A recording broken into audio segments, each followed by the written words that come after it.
All right. So you guys can see the phase 2 checklist. Yeah, I see it. Okay, cool. Yes. So Dan, this might be all new for you. Have you been given any of the details or the process on the phase 2? So I have a really high level Okay. knowledge, but not like the nitty gritty. So this will be really good. Okay. So basically phase 2 is once we have a deal signed up and Lana's taking the deal and working on it. At that point, she starts down the path of working with the lender, working with the borrower, and getting the file to close. So this is after we've vetted the deal, we know it's good, we've done our initial cash flow, and we've got a lender signed up. So um, each of these sections kind of has its own little checklist to it, and it's all part of this master checklist. So phase 2, opening the file. Some of it's just simple stuff, just kind of housekeeping to start and get everything prepped. Obviously, we need to make sure that we're getting the file over to Lana. Make sure that you've given her access to it, the whole thing, not just the viewing access. She needs admin access, delete access, everything. So when you go in there and you add her to the folder, make sure that you're giving her full access, or whoever is going to be in the processing role in the future. Once we get too busy for just Lana to keep up with. So next, it's going to be organize the file. That's basically on Lana's side or on the process side. And this is all for processing side. This is not steps that you have to worry about as a loan officer or whatnot on your side. But Dan, so organizing the file, that's where basically we would organize the file to break it down into documents specific for the property, specific for the borrower, for the business. And the reason the processor does this is it just makes it a little more uniform. If we have a situation where everybody's kind of doing their own format, it makes it a little harder in the long run for somebody to go in and kind of track down files. So it's good that the processor organizes.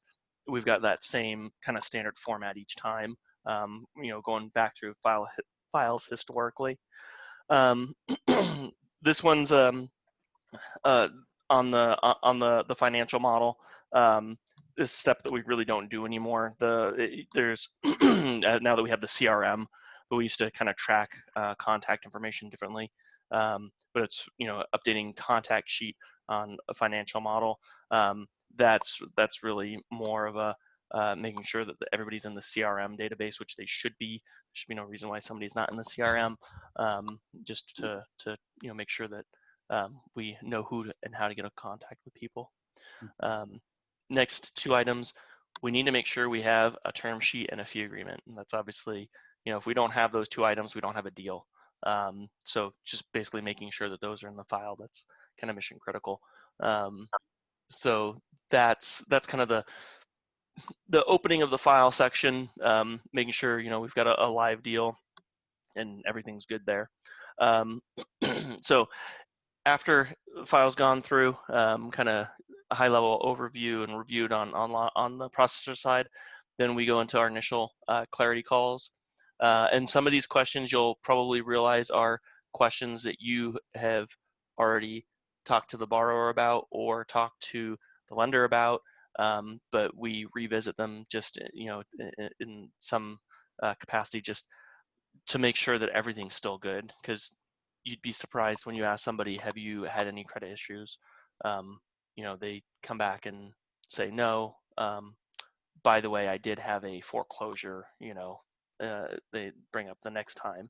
So, a lot of these questions are asked multiple times, but we'll just go through those. So checklist for initial calls, and that's basically, I'm going from the master checklist here, the initial calls down to this initial call checklist. So pre-call, request forms and items from the lender. So basically, we want to make sure that we reach out to the lender before we start down the process and say, hey, Mr. Lender, what forms do you have? Is there applications? Do you have your own personal financial statement that you need completed? What's going on there? then that way we can make sure that we're pre-filling forms for the clients, and not not kind of putting it on the clients to fill out. So obviously, next step, pre-fill the forms, and then as you're going through and pre-filling the forms, note any questions you have for the lender, because we need to explain these forms as if they're our own. So if there's something that does not make sense, it's when processor needs to reach out to the lender and say, what information are you looking for here? So that that's kind of the pre-call stuff there, and then also before calling doing the first calls, we need to make sure we get the needs list.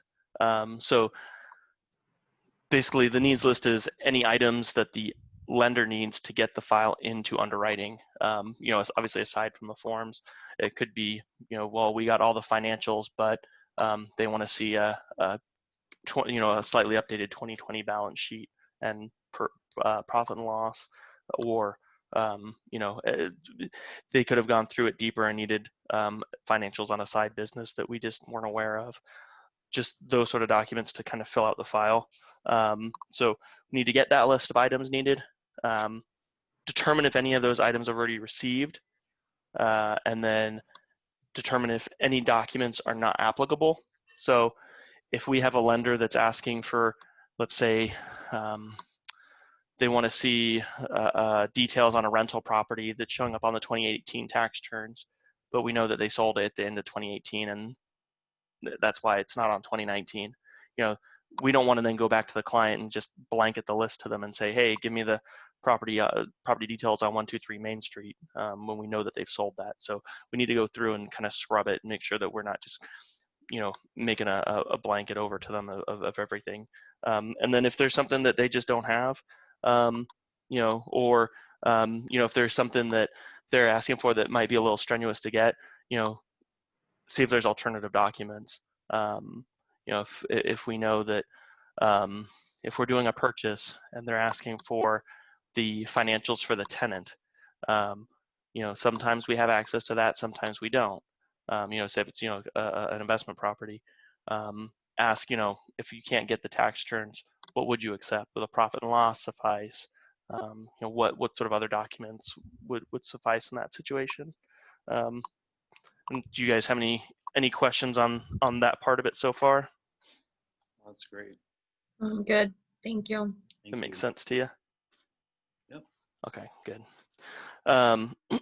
So next step is going to be lender contact. So this is really this going to be the second contact to the lender, because obviously we're reaching out to them first for all of the forms and the needs list, but this is really where, once we've got all that, we want to sit down and have a call with them and go through everything. So this is where we're going to ask them really some of the same questions that I ask them when I reach out to lenders. We just want to keep on probing with these just to find out and confirm who's involved in the process, committee, underwriter, things like that.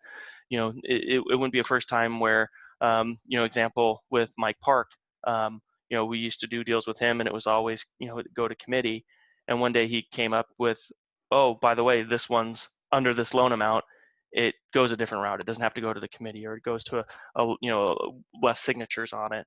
So we just want to make sure we understand the process, because on the flip side, it could be, well, it's $1 over our regular amounts, and this one has to go to committee and then signed off by 4 VPs. And we need to be aware of that, just because that impacts time frame.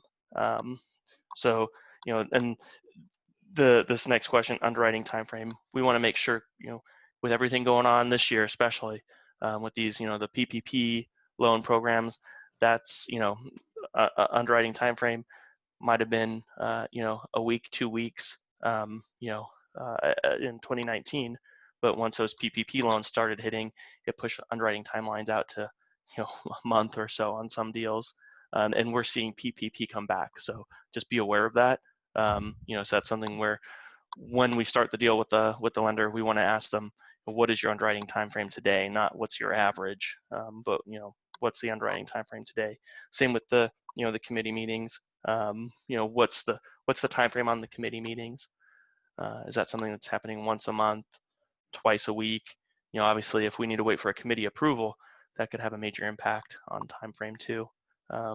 So that's a good question to be asking. This is one that we kind of ask just to make sure that we may not know who the underwriter on the file is going to be at this point, but we need to be asking, like, is there is this going to do we know the underwriter this is going to? Could they be a problem on this? Like, historically, is it somebody who, and if it's office space and things like that, it makes it a little bit different. But there's a more clear cut. But if it's something like special use, like, is this underwriter somebody who's familiar with car washes? Is this underwriter somebody who's familiar with gas stations? Or have they historically just declined everyone that lands on their desk? Same with committee members.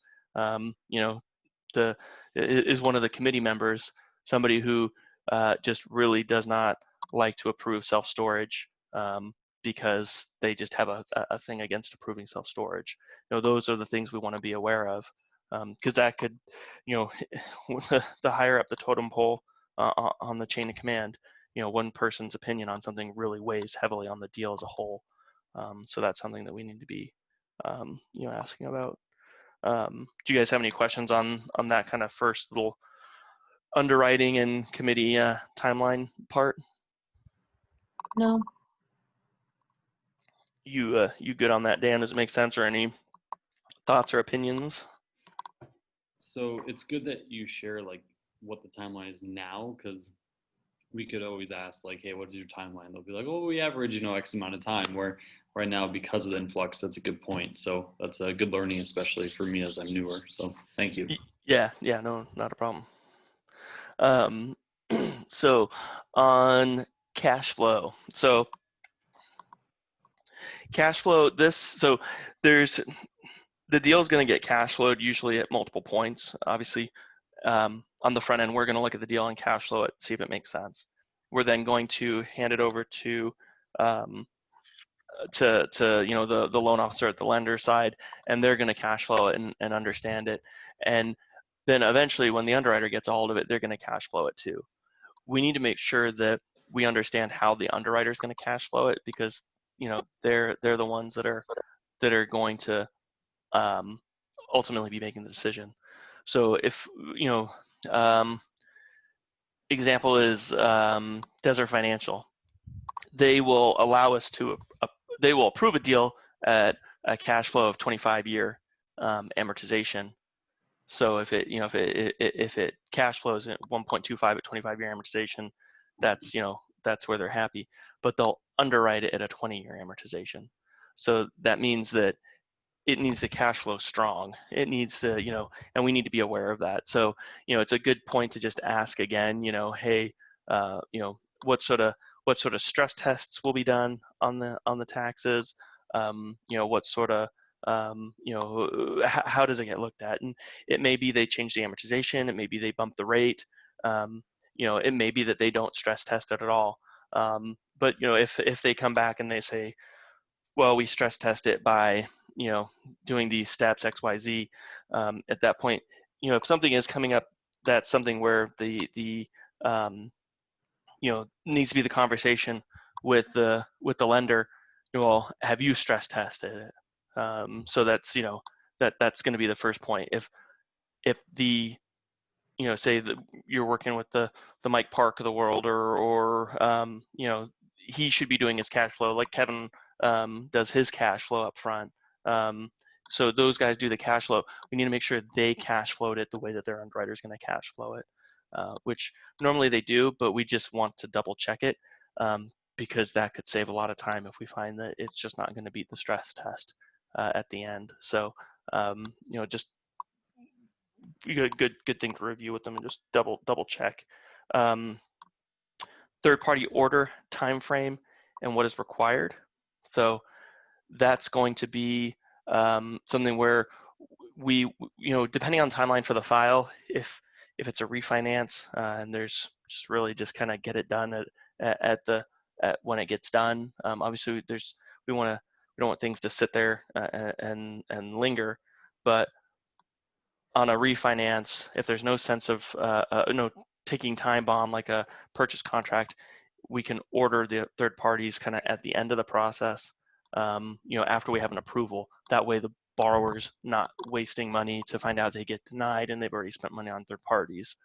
Now, that being said, um, we run into a lot of deals that have ticking time bombs of, they need cash out for a project. They need TI to get something done, line of credit to get something done, or a purchase where, if they don't close by the dates in the contract, they potentially could lose the property and their money. So we want to make sure that we understand what's the timeline, for the purchase contracts or for the third party to be ordered and what's needed. If we expedite the appraisal and then we find out that there's also going to be like an environmental required that we didn't look into, it's not. It's we're kind of in the same spot. So what is the required third parties and what's the timeline to order? It's also a good point, at this point to kind of figure out if that's going to meet the timeline of the deal, and can we bump up the ordering time? What does that look like?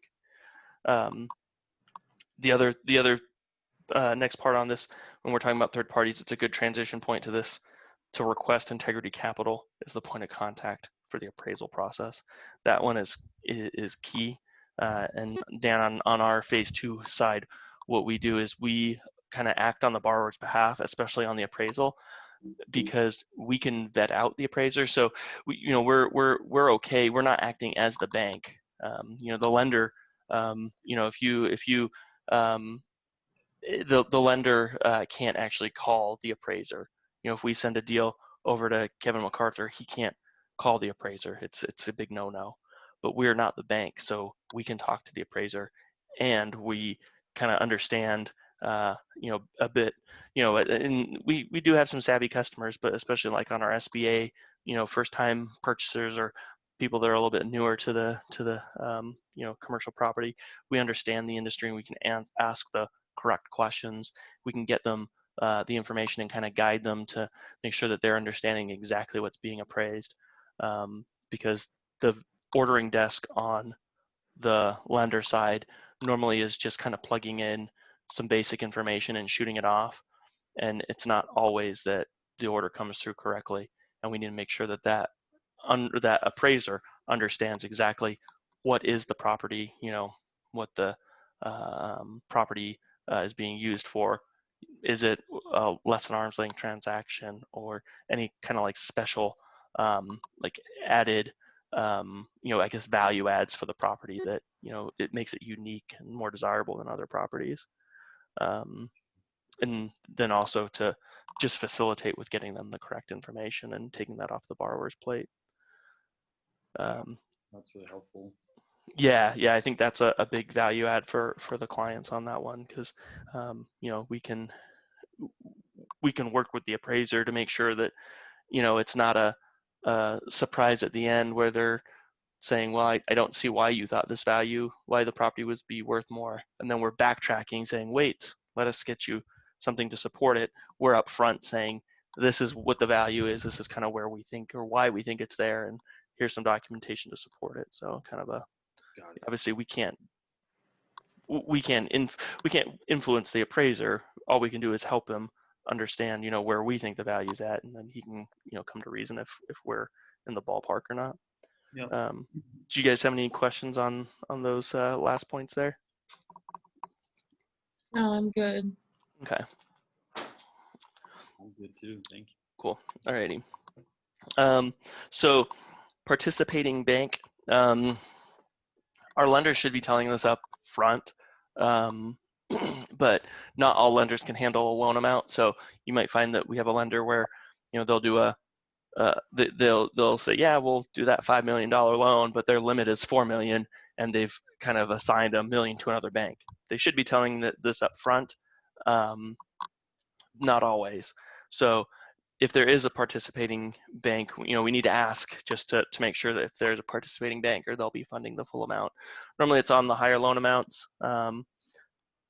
but it's depending on the bank's lending limit or what the bank feels comfortable with. So there are some lenders that I think I've run it into the past where we've had a lender that did not want to share any information on the participating bank, and just kind of kept them in their back pocket, and didn't want to really let us know who it was and be a part of that. In those scenarios, we just need to make sure that we're asking to be kept in the loop and updated and know where they are in the process and what needs to be done. If there is a participating bank, we need to basically reach out to them and kind of follow this same process with them. We need to, they'll share information as far as the appraisal, and third parties, but they're going to have their own underwriting requirements. They're going to have their own cash flow on the property. They're going to, it's going to be like another underwrite on the property. If we've got a bank that's going to be able to close in 3 weeks, but the participant bank can't close for 6, we can't close for 6. So, that's what we need to be aware of, basically. So, just that's good question to ask. Just make sure there's not a participating bank. Got it. And then kind of once we've gone through all the process and everything there, we need to be asking, what's the anticipated close date? What's our target date? And see if that checks out against some of this stuff as far as the underwriting time frame, the third party time frame, things like that. And then once we've kind of got a target date, we also need to know, are the loan docs drafted or Laser Pro? Drafted or Laser Pro documents are pretty much done within should be done within a few days. Drafted documents can add weeks to the process, because it requires attorneys reviewing, going back and forth through the documents and everybody agreeing. So that could be a major time. So they might give an anticipated close time of, well, we can get this thing approved in 30 days, but we do drafted documents and you're adding another 3 weeks to it. So, just something to be aware of. It could be an impact on time. I would say 90% of the lenders we work with, though, use Laser Pro documents. So, but it's still good to ask. And then last, is there any difficult third-party review processes? And maybe we should reorganize this, and I'll put that up with the third-party items there. But basically, each lender, when they do the appraisal, there's some sort of appraisal review process or environmental review process, and we just need to make sure that we understand what is that like. It could, there's some lenders that use a third-party firm that has, turn times to the service level agreements if they'll review it in 48 hours. There's some lenders that have the appraisal review team in-house, and they're kind of not as firm on their review times, and it can sometimes take 3 weeks to get an appraisal done, and another week and a half to get the review done, which until the review's done, the appraisal's not good, and we're kind of waiting for that to be completed. Any questions on that little section there? Nope, all good. Thank you. Okay. Good thing. Okay.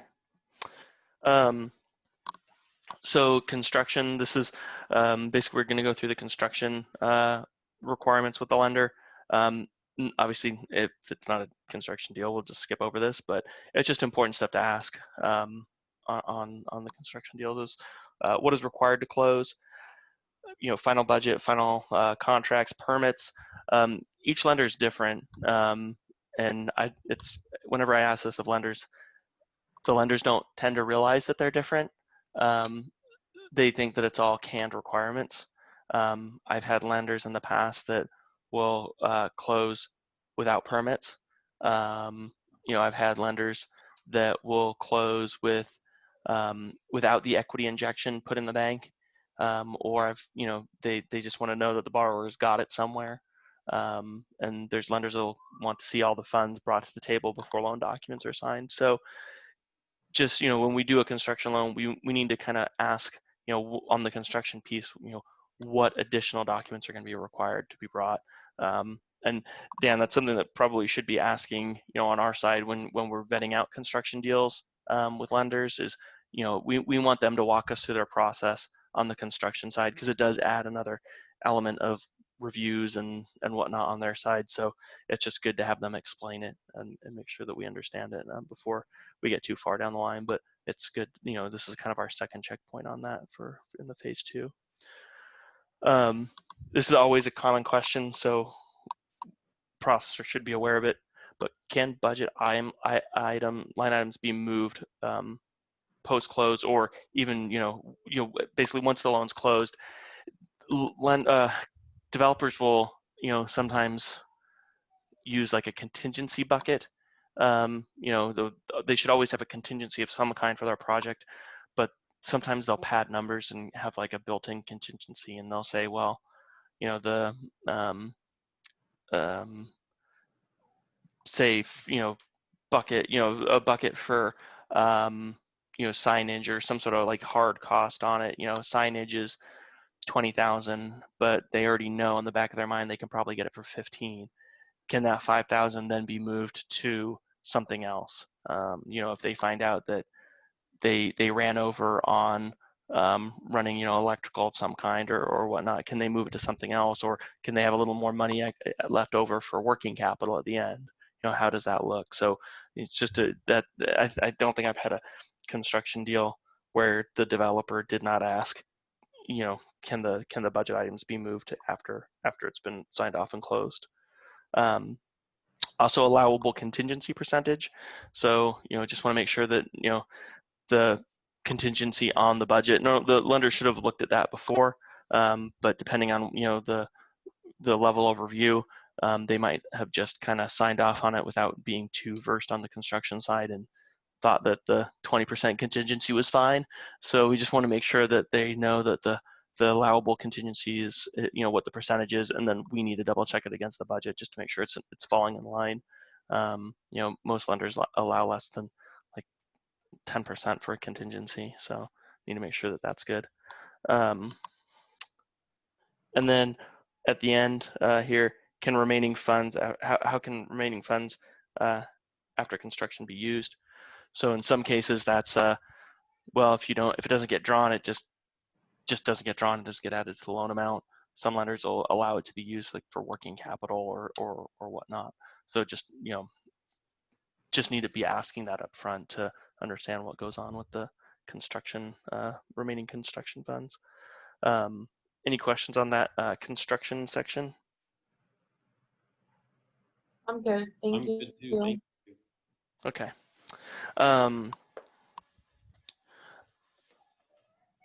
So review needed items. So this kind of goes back up to the top section with the pre-call stuff, the forms, and the lender need list. So this is where, if we're determining that any like alternative documents, if we can, from what they're asking for, this is where we're going to be reviewing this part. So review all items being requested. Make sure we understand what they're asking for, because they're just going to shoot off an email normally and just say, get me this laundry list. But it's good to have the conversation, even if it's something simple, personal tax returns for 2019. Just confirm it, just verbally, it's just better that way, just to make sure we're all on the same page. Because some of the trickier stuff, they might put monthly P&L. Well, what does that mean to them? Do they want to see like a monthly P&L for this month? Do they want to see just to get an idea of what's going on this month? Do they need to see a monthly P&L from the start of the year until this, until this month, like a monthly breakdown, just to make sure we understand it completely and there's nothing kind of like lost in the verbiage, because it just saves us from going back to the borrower again and saying, I know you provided it, but it wasn't quite right. That way we can explain exactly what they're looking for. And this is where we're going to be, discuss the findings from the pre-call.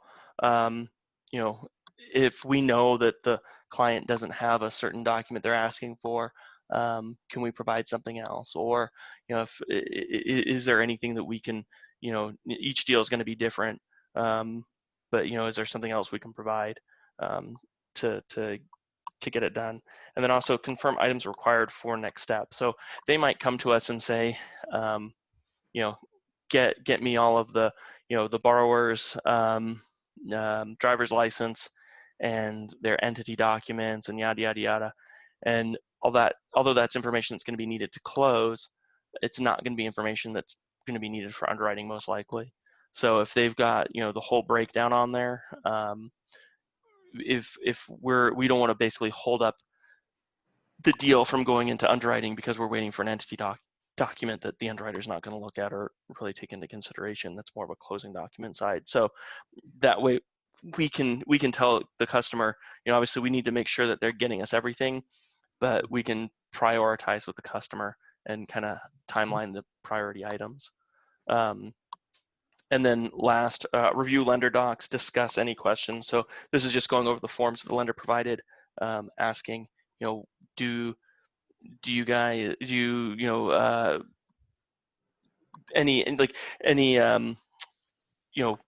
what information are they looking for on specific forms? The SBA forms normally are the ones that are the trickiest because each SBA file has probably 20 or so forms, it feels like, as I know you've probably experienced, Lana. So Yeah. we need to make sure that we're, putting correct entities in there, correct entity names. If we've got a, if even on a entity that, on a investment or a owner-occupied property, they can still do it with a holding company and a operating company. What entity are they looking for in each, in each section, and make sure that we're doing the forms correctly.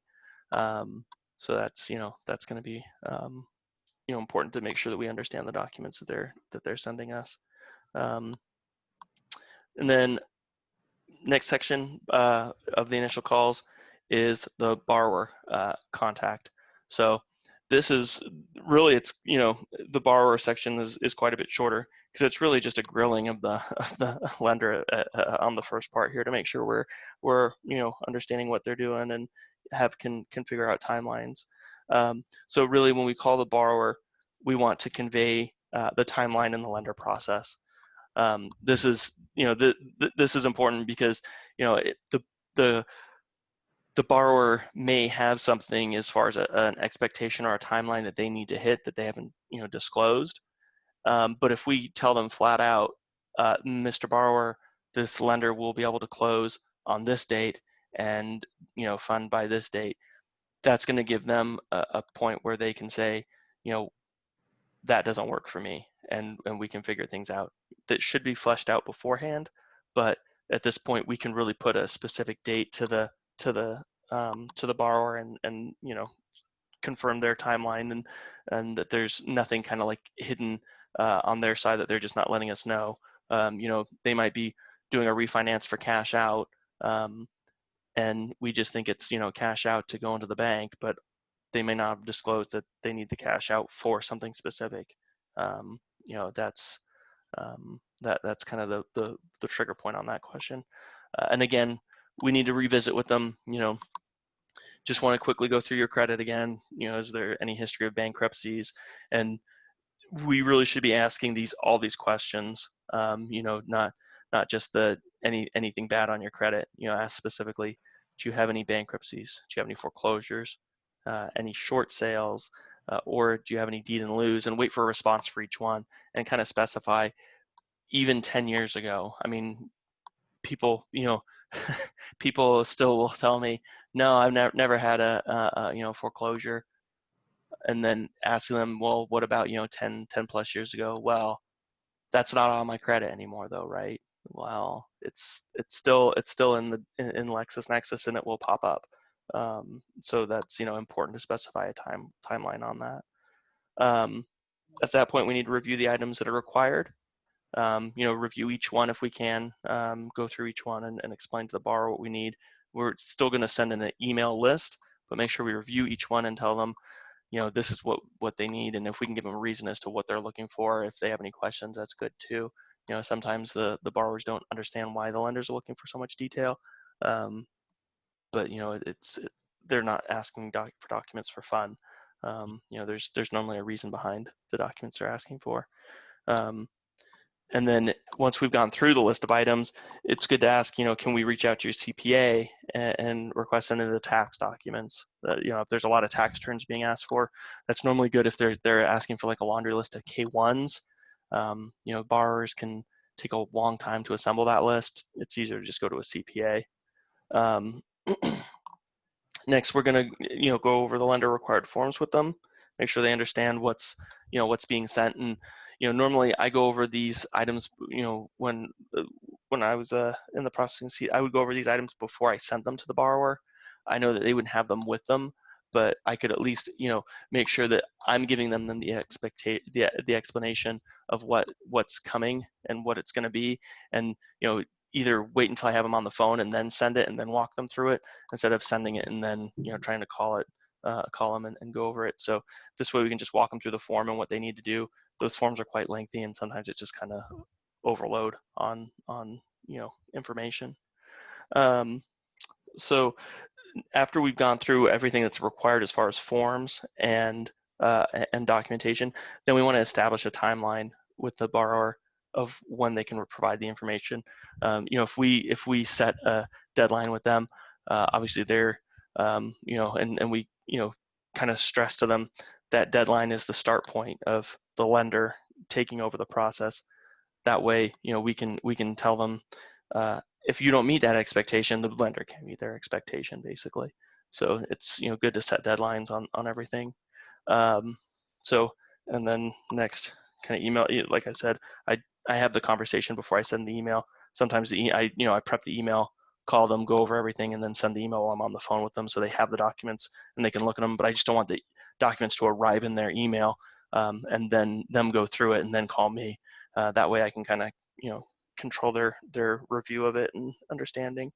Also, it's good to confirm best method of communication. Some borrowers do say, yep, just text me. That's just the best way to get a hold of me. Text, email. Obviously, want to make it easy for them. So we'll follow that format. And then this is important, just confirm that there's not any additional financing going on. I've had it before where lenders or clients have asked me, hey, is this a bad time to buy a car? It's like, yes, that it's not the time to be doing that. Is wait till this deal is done, because it will impact your cash flow. So just confirm there's nothing else going on, not just specifically business related. Obviously if they're buying another commercial building, that's something we need to be aware of big time. But even on the personal side, we need to make sure there's nothing going on. And then last question, does your spouse own any additional entities or businesses that it can be a good and a bad thing?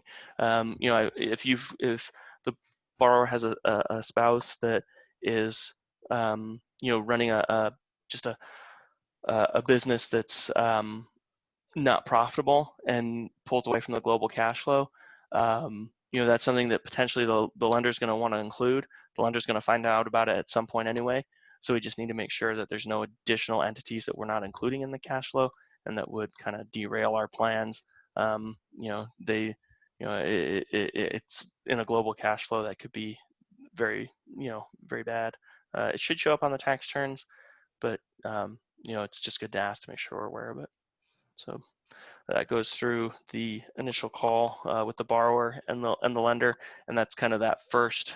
So really at this point we're through this section of the phase 2 process, and basically next step would really be the kickoff call, which I'm not going to start that now because we wouldn't have time to cover that. But do you guys have any questions on that initial call? No, I'm good, Tom. Thank you. Thanks, Okay. Tom. This is awesome. No problem. Do you, and Dan, any thoughts or, I hate to Yeah. put you on the spot, but anything that you No, it's think that perfect. might be added, could be added, or you're a new set of eyes to that process. So, or anything that makes you, anything that pops into mind that could be changed or added on it. For sure. So, what I like about it is it covers all the bases, which is really nice. What's actually interesting is I'd like to maybe at some point even do the full phase 2 with you, Lana, just so we can kind of like go through it, where I think experiencing it will be really good. Um, and then from there, we can maybe even find ways to really simplify the process if there are ways. I don't know yet. So, I think it'd be kind of cool to partner up and see how going through the full process looks and feels. And then I think that this is very like detailed, and it's working, which is nice. So it's not broken by any means. But there's always room for improvement. So Oh yeah. I think that would be the best way to approach it. Yeah, I'm sure that that's probably something that we could figure. Having we don't, figure a way to get you involved with seeing your file going through. Normally, once I hand off a file to Lana, I kind of like just let her run her process on it, and I try not to get involved because it's normally, if it's just one person is like the focus point on it, it gets it done. But yeah, definitely you should be sitting in on some kickoff calls for sure, because that's like the kickoff call is the meat and the potatoes of the phase 2 process. That's kind of sets the stage. This is kind of just kind of figuring out general timelines on everything, and what it is to get started, and the kickoff call gets into like the real nitty gritty of it. So that would be I think that would definitely get you sitting in on some of the kickoff calls and understanding it. But yeah, no, I think you should have a very good understanding of the phase 2 process. So then that way we can all kind of work together to make it easier for Lana and get stuff done. Yeah. Sure. Exactly. Sounds good. Cool. Alrighty, well, I will stop our call here, and thank you guys for joining on. Sorry how we had to adjust the time, but we'll be thank you, meeting guys. again shortly too. And at 2:30, we'll keep that meeting at 2:30 for our Team meeting. the team meeting there. Cool. Alrighty. All right. Thank you, Tom. Yep. Thank you. All right, we'll see you guys. Bye.